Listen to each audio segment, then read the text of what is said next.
himuan ta kapaagi niya ang atin niya kurbasa nga napalpak.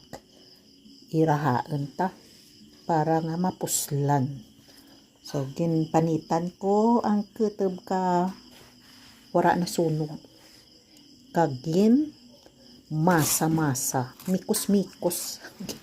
Gin mas para nga mapuslan. May ano ako dyan, may ano na pagtawag, ham.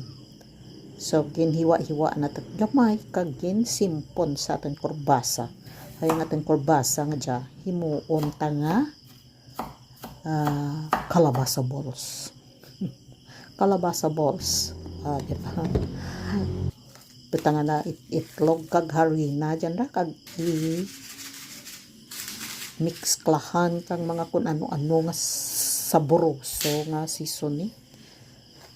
Hindi mapuslan ta kung may kinahanglan ta nga liwanen aten obra, liwanen ta pero ti anhon mo kay napalpak po kundi buhatan ta paagi kung paano rama puslan si bala.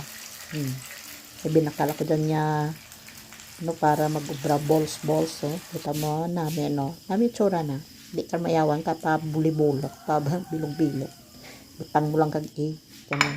Ara na luto na ang kalabasa bula-bula.